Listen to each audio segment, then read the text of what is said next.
ও গুলটে মামা, গুলটে মামা, কোথায় যাচ্ছ বলবে তো? ও গুলটে মামা।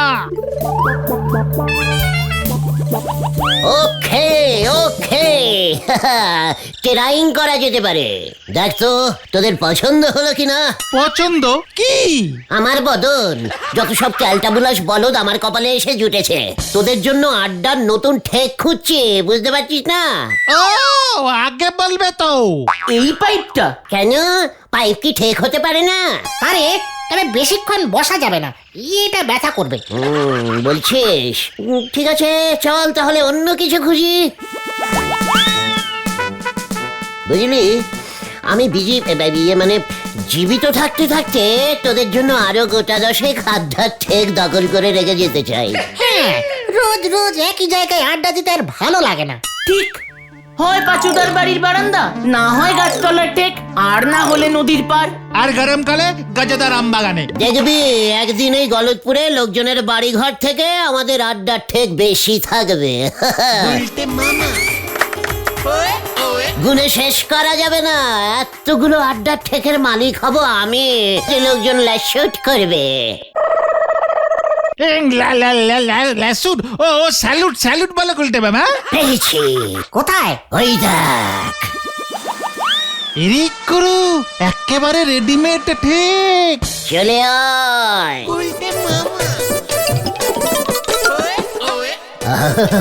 দারুন দারুন, একেবারে মেন রোডের উপর উত্তরমুখী ঠেক। দক্ষিণমুখী গুলটে মামা, রাস্তার দিকটা দক্ষিণ দিক। ভেন্ডিটা দেখছি ভূগোলের কোনো লয় জানে না। ওরে তোর মুখ যেদিকে থাকবে সেদিকটাই উত্তর হয় রে, আর পেছন দিকটা দক্ষিণ, মাটির দিকটা পশ্চিম, আর মাথার উপরের দিকটা পূব দিক। এর জন্যই তো বলে সূর্য পূব দিকে ওঠে।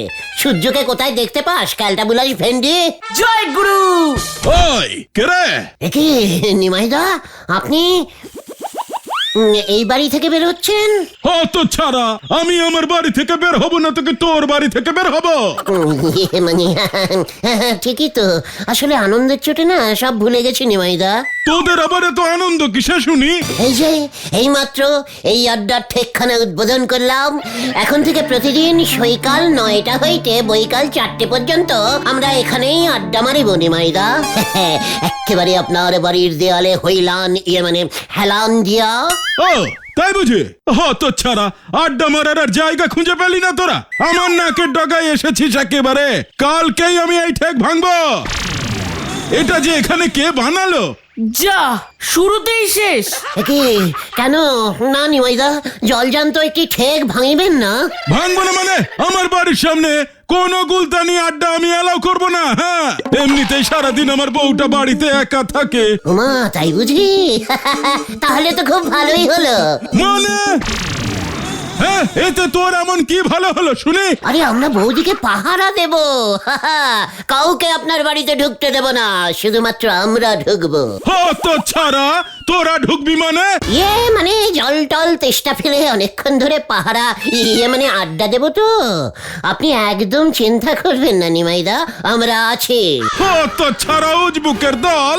হ্যাঁ, দুপুরে বউ যখন ঘুমাবে তখন তোমরা গিয়ে জল চাইবে, তারপর ঘরে বাঁধবে অশান্তি, গন্ডগোল পাকানোর আর জায়গা পাও না। আমি এক্ষুনি থানায় যাচ্ছি, বলহরি দারোগাকে গিয়ে তোদের নামে কমপ্লেন করছি, আমার নাকের ডগায় আড্ডার ঠেক বসানো। কি রে পাঁচু, নিমাইদা এসব কি বলছে রে? থাক, অন্য জায়গায় চলো, নিমাইদা যখন রাজি হচ্ছেন না। থাক তাহলে বল। মানে ঠিক আছে নিমাইদা, বৌদির কথা ভেবে আমরা না হয় অন্য জায়গাতেই আড্ডা মারবো। এই চল চল রে পাঁচু। হ্যাঁ হ্যাঁ চলো চলো। যত সব। টাকা থাকলে ওই ঠেকটা আমি কিনে নিতুম রে। আরে ওটাই তো নেই। নিমাইদাকে টাকা দিলেও নিমাইদা রাজি হতো না। টাকায় সব হয় রে, সব হয়। তোমার তো টাকাও নেই, তাহলে তুমি কেমন করে জানলে যে টাকা থাকলে সব হয়? না, মুখ সামলে কথা বল। আমার কাছে এখন টাকা নেই তো কি হয়েছে? এক সময় আমার কাছে কত টাকা ছিল জানিস? কত কত কত? এত এত এত, কাড়ি কাড়ি, রাতে ঘুম আসতো না। খালি ভাবতাম সকাল হলেই তো আবার টাকা চলে আসবে, কোথায় খরচা করব, কোথায় খরচা করব। উফ, কি কষ্ট, কি কষ্ট। জয় গুরু। আমরা তো তোমাকে কখনো এমন কষ্ট পেতে দেখিনি, বরং টাকার অভাবে আলু কাবলি খেতে না পেরে একদিন তুমি খুব কষ্ট পেয়েছিলে। শেষে আমরা তোমাকে চাঁদা তুলে আলু কাবলি খাইয়েছিলাম, তারপর তোমার কষ্ট কমেছিল। সে তো হবেই রে, গলতপুরের ভিকিরি বলদ ঘোতন, যে লক্ষ লক্ষ করোড় করোড় টাকা একসময় ঘাটাঘাটি করেছে, তার তো কষ্ট হবেই। কোন সময় গো গুলটে মামা? আমি তখন বেশ কিছু বছর নিরিবিলি দ্বীপে টাকা ছাপানোর কাজ করতাম। আমার গল্প শুরু। থাক, তাহলে বলবো না? না না না গুলটে বাবা, বলো বলো বলো। বলবো বলছিস? হ্যাঁ হ্যাঁ বলো বলো, ঘটন একদম চুপ থাকবি বলে দিচ্ছি। ঠিক আছে, তাহলে বলছি। আমি তো খুব স্পিডে টাকা ছাপাতে পারতাম, তাই এত এত টাকা আমি ছাপিয়েছিলাম যে সেই টাকার চাপ সামলাতে না পেরে নিরিবিলি দ্বীপের টাকার মন্ত্রী পটল তুললো। টাকা মন্ত্রী মরেই গেল। ওরে নিরস বলদ পাঁচু, টাকার চাপ সবাই সামলাতে পারে না রে, বুঝেছিস? তারপর কি হলো? তারপর আবার কি হবে, সবাই আমাকে এসে চেপে ধরে আমাকেই টাকা মন্ত্রী বানিয়ে দিল। জয় গুরু, তুমি হলে টাকা মন্ত্রী। হ্যাঁ রে, তারপর আমাকে আর পায় কে? আমার টাকা ছাপানোর মেশিন, আমি টাকা ছাপাই, আমি আবার টাকা মন্ত্রী, দেশের সব টাকা আমার, ব্যাস। কি ব্যাস? শুরু হলো টাকা খরচা, তখনই বুঝেছিলুম টাকায় সব হয় রে, সব হয়। যেমন যেমন? এই ধর, নিরিবিলি দ্বীপে একটাও সমুদ্র ছিল না ধারে কাছে, সমুদ্রে চান করতেই পারতো না কেউ। টাকা খরচা করে দিলুম একখানা বিশাল সমুদ্র কেটে। দ্বীপে সমুদ্র কাটলে? আচ্ছা, ধারে কাছে সমুদ্র না থাকলে ওটা দ্বীপ হলো কেমন করে? সমুদ্রতেই কি শুধু দ্বীপ থাকে নাকি? ওটা পাহাড়ি দ্বীপ ছিল। জয় গুরু। তারপর তারপর কি হলো? তুমি তাহলে এত টাকা ছেড়ে এখানে চলে এলে কেন? সে এক বড় করুণ কাহিনী রে। আমার একদিন ইচ্ছে হলো বাঘের দুধ দিয়ে চা বানিয়ে খাবো। আমি জানতুম টাকা দিলে বাঘের দুধও মেলে। ঠিক। মিলেও গেল। বেশ কয়েক লক্ষ টাকা খরচা করে আমাকে রোজ সকালে যে ছেলেটা দুধ দিয়ে যেত, তার থেকে 3 বালতি বাঘের দুধ আনালাম। 3 বালতি বাঘের দুধ? একেবারে রয়্যাল বেঙ্গলিয়ান বাঘ। রয়্যাল বেঙ্গল টাইগার নিরিবিলি দ্বীপে? ও তো সুন্দরবনে থাকে শুনেছি গুলটে মামা। যেদিকে টাকার গন্ধ সেই দিকেই সবাই যায় রে। বাঘগুলো মনে হয় টাকার গন্ধ পেয়েছিল। ও ঠিক আছে ঠিক আছে, তারপর তারপর কি হলো? বাঘের দুধ তো পাওয়া গেল, কিন্তু চা পাতা কোথায় পাই? কেন, নিরিবিলি দ্বীপে কেউ চা খেত না?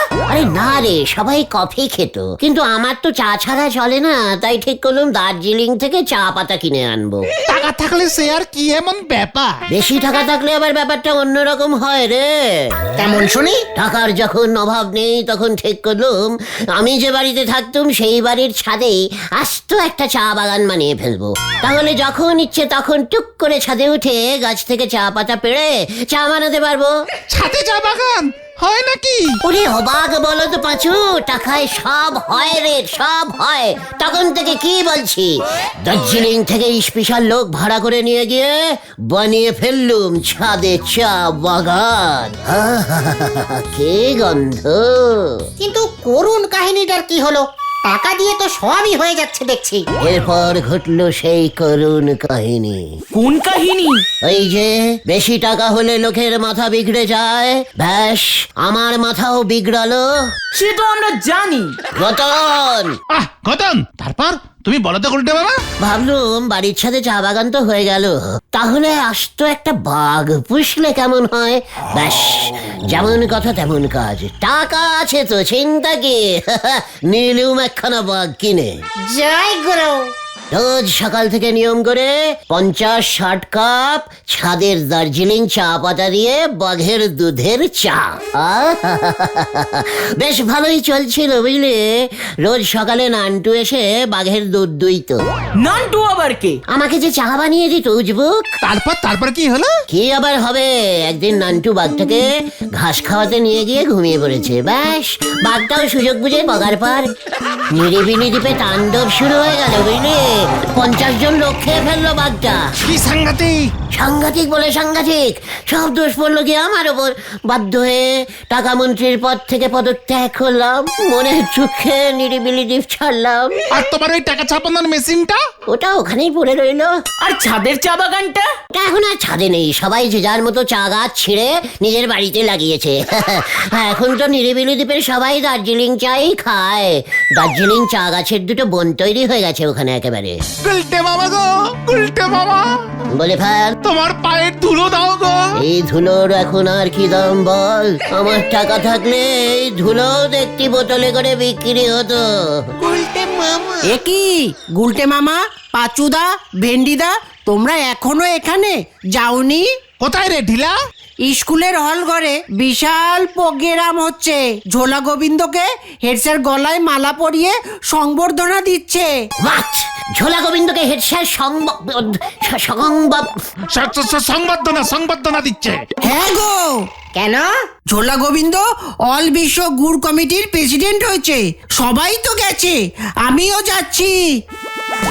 গুলটে মামা, আমরাও যাব। অল বিশ্ব গুড় কমিটির প্রেসিডেন্ট ঝোলা গোবিন্দ হয়ে গেল। চল তো, কেসটা দেখতে হচ্ছে। আজ আমরা এই গলদপুরের প্রাচীন গুড় ব্যবসায়ী শ্রীমান গোবিন্দ গুসাইত মহাশয়ের জন্য গর্বিত, পুলকিত, আনন্দিত। এবার আলোকিত বলবে। চুপ কর ঘটন, চুপ কর। প্রাচীন মানে কি রে? পুরানো। উনি একেবারে নিজের চেষ্টায় সারা বিশ্ব গুড় কমিটির প্রেসিডেন্ট নির্বাচিত হইয়াছেন। উনি আমাদের গলদপুরকে গর্বিত করিয়াছেন। আমি ওনাকে কিছু বলিবার জন্য অনুরোধ করিতেছি। দেখ, বলেছিলুম না টাকায় সব হয়। ঝোলা গোবিন্দ ভেজাল গুড় বেচে প্রেসিডেন্ট হয়ে গেল। মানে কথা কি যে বলি, যাকে বলে আমি গুড় বেচি, মানে গুড় আমি বেশ ভালোই চিনি। মানে কথা কোনটা ভেজাল আর কোনটা আসল এটা মনে রাখতে হবে। মানে কথা হলো অল বিশ্বে, মানে কথা সারা বিশ্বে এই গুড়কে ছড়িয়ে দিতে হবে। মানে কথা মেম সাহেবেরা জেলি দিয়ে পাউরুটি খায়, আপনারা জানেন। আমরা গুড় রুটি খাই। মানে কথা উজবুকের দল এখানে চলে এসেছে। আপনি বলে যান গোবিন্দ বাবু, বলে যান। মানে কথা কি যেন বলছিলাম? এই যে গুড় রুটি মানে হ্যাঁ, জেলি পাউরুটি। হ্যাঁ, মনে পড়েছে। মানে কথা প্রেসিডেন্ট হয়ে আমার প্রথম কাজ হবে মেম সাহেবদের পাউরুটি ঝোলা গুড়ে চুবিয়ে খাওয়া অভ্যাস করানো। তাহলে মানে কথা গুড়ের ব্যবসা বাড়বে, ব্যবসা বাড়লে আমারও লাভ। মানে কথা আমি আরো বেশি করে ভেজা মানে গুড় বেচতে পারবো। তাহলে পরে মানে কথা এই গলদপুরের নাম দেশ বিদেশে হু হু করে মানে কথা ছড়িয়ে পড়বে। এবার গোবিন্দ বাবুকে মাল্য দান করবেন শ্রীমান নিমাই বাবু। চলে আয় পাচু, এখানে আর থাকা যাবে না। দেখেছিস, তোদের বলেছিলাম না টাকায় সব হয়। ভেজাল গুড়ের ব্যবসা করে অল বিশ্ব গুড় কমিটির প্রেসিডেন্ট হয়ে গেল ওই ঝোলা গোবিন্দ। ভেরি ভেরি ব্যাডিস্টিক টাইপের ব্যাড। তাতে পারি আপনার গায়ে এত স্যাঁকা লাগতেছে কেন বলেন দেখি গোলটি বাবু? নড়া, এরপর যখন টাকা খরচা করে ওই ঝোলা গোবিন্দ অল বিশ্ব চা কমিটির প্রেসিডেন্ট হয়ে তোর ব্যবসা লাটে তুলবে, তখন তুই বুঝতে পারবি। ঠিক। ঝোলা গোবিন্দ গুড়ে ভেজাল মেশায়, তা ওকেই প্রেসিডেন্ট করতে হলো। তা আমি বলি কি, আপনিও অল বিশ্ব ঠেক আড্ডা কমিটির প্রেসিডেন্ট হয়ে যান না নন্দ ভন্ড গুলটে বাবু। রাইট, এটা তুই ঠিক বলেছিস। আড্ডা কমিটির প্রেসিডেন্ট হয়ে সারা বিশ্বের প্রতিটি অলিতে গলিতে আমি আড্ডার ঠেক চালু করিব। তখন দেখিব ওই নিমাইদা কি করে। নিমাইদাকে কিছু টাকা দিলেই আমাদের ওর বাড়ির পাশের ঠেকটায় বসতে দিত বলে মনে হয় গুলটে মামা। ঠিক বলেছিস ভেন্ডি। ওইটাই তো গুলটে বাবুর বড় অভাব। নড়া, তার থেকে আপনি বরং অল বিশ্ব ধার কমিটির প্রেসিডেন্ট হয়ে যান। আপনার এক বাক্যে সবাই মেনে নেবে, এ ব্যাপারে আপনার ধারে কাছে কেউ আসতে পারবে না। নড়া, আমার টাকার মেশিনটা যদি সঙ্গে থাকতো না, তোর ওই থোতা মুখ ভোতা করে দিতাম আমি। আমার মুখ থোতা কেন, একেবারে পেলেন হয়ে গেলিও আপনার পকেটে ফুটো পয়সাও আসবে না। নড়া, পাঁচু পাঁচুর আগে আমার সারা শরীর কাঁপছে। থাক থাক থাক, শান্তি শান্তি শান্তি, তুমি বসো বসো গুলটে মামা বসো। ওই বাঘটাই হলো যত নষ্টের গোড়া। ওই দেখো, হচ্ছিল তো টাকার মেশিনের কথা, এখানে আবার বাগেনি ফেললেন। এ তো তাল বাগানের নারকেল পাড়তে যাওয়া হচ্ছে পাঁচু ভাইপো। না না না না নরদা, গুলটে মামার একটা টাকা ছাপানোর মেশিন ছিল, সেই অনেক বড় গল্প, তোমাকে পরে বলবো। সে মেশিন তো এখনো আছে। হোয়াট? টাকার মেশিন কোথায়? আপনারা দেখছি কোনো খবরই রাখেননি। আমাদের গলতপুরে ব্যাংকের পাশেই একখান টাকা ছাপানোর যন্ত্র বসানো হয়েছে। লোকজন ঢুকছে, কি একখানা কেরাট ঢোকাচ্ছে আর ফস ফস করে টাকা বেরিচ্ছে। তুই এসব কি বলছিস নরা? হ্যাঁ গো নন্ড ভণ্ড গুলটে বাবু, ওই যন্ত্রের সুইচ টিপলি যত ইচ্ছি তত টাকা বেরুচ্ছে। শুধু কেরাট না কি একখান লাগবে। পাঁচু, তোর রেশন কার্ড আছে না? হ্যাঁ আছে তো। নিয়ে আয়, আমি এক্ষুনি টাকা আনতে যাব। অল বিশ্ব ঠেক আড্ডা কমিটির প্রেসিডেন্ট হব আমি। তারপরে দেখি নিমাইদা কিভাবে আমাদের আড্ডার থেকে বসতে না দেয়। চল তোরা। ও গুলটে মামা, প্রেসিডেন্ট হবে, একখান সাইকেল কেনার ক্ষমতা নেই, উনি চললেন গ্যারেজ ঘর জোগাড় করছি। হরি বল।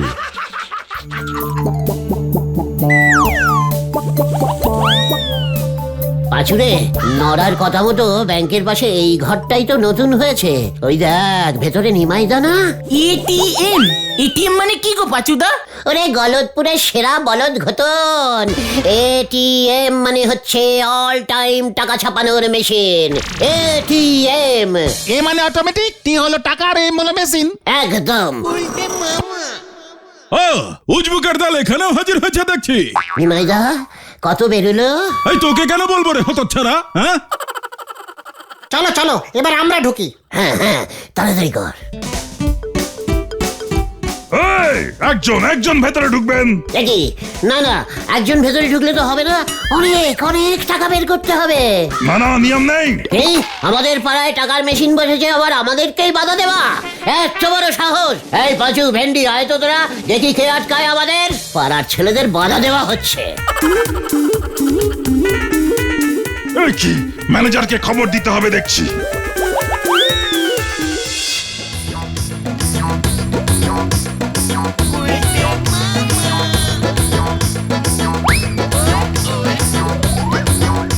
দেখি রে, এটা তো দেখছি বিদেশি মেশিন, আমারটার মতো নয় তো। ও গুলটে মামা, সুইচগুলো চাপো না। হ্যাঁ হ্যাঁ, ঠিক বলেছিস। পাঁচুরে দেখ, 1 লক্ষ, 2 লক্ষ, 3 লক্ষ, এই 5 লক্ষ, 7 লক্ষ। কত টাকা বেরোবে রে, কত টাকা বেরোবে? কিন্তু বেরোবে কোন দিক দিয়ে? তাই তো, টাকা বেরোবার মুখটা কোথায়? নরাদা তো বলেছিল কার্ড লাগবে। সে পরে ব্যাংকে গিয়ে রেশন কার্ডটা জমা দিয়ে আসবি ভেন্ডি, এখন টাকা বের করে নে। এই টাকা বেরোচ্ছে না তো, কি ক্যালটাবুলাস মেশিন রে বাবা, আমারটাই ভালো ছিল। নিমাইদাকে জিজ্ঞেস করে আসবো। খবরদার নয়। গুলটে মামা, পুলিশ আসছে, পালাও!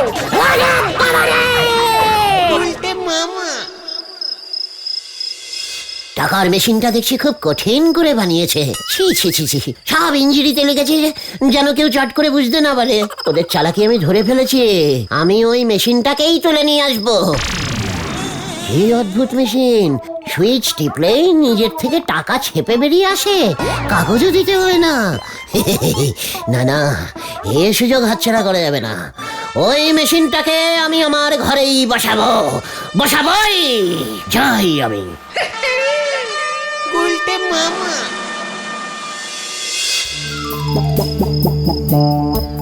মামা, এই রাত বিরেতে আমাদের ঘুম থেকে তুলে এনে এখন যাচ্ছ ওই মেশিনটাকে ভাঙতে।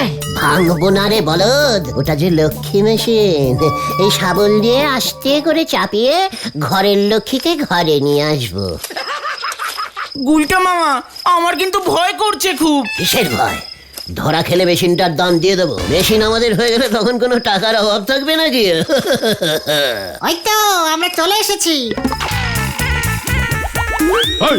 কি চাই না কি চাই? মেশিন তুলতে এসেছি। কি এটিএম এখন বন্ধ, টাকা তোলা যাবে না। ওরে চাঁদ বদন, টাকা তুলবো কেন, পুরো মেশিনটাই তুলে নেব। এই চলে আয়। কি এ কি, এ তো ডাকাতি হচ্ছে।